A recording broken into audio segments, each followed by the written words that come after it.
99 بیماریوں کی دعا۔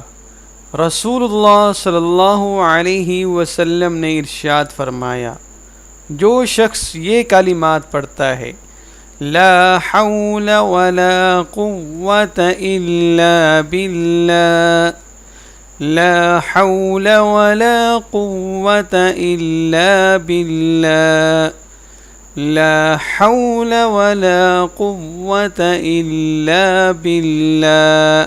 ترجمہ: گناہوں سے بچنے اور عبادت کرنے کی طاقت اللہ ہی کی طرف سے ہے۔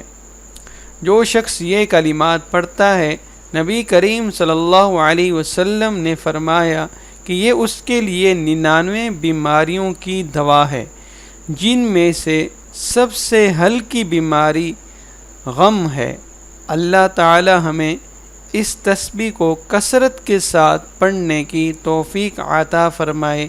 آمین ثم آمین یا رب العالمین۔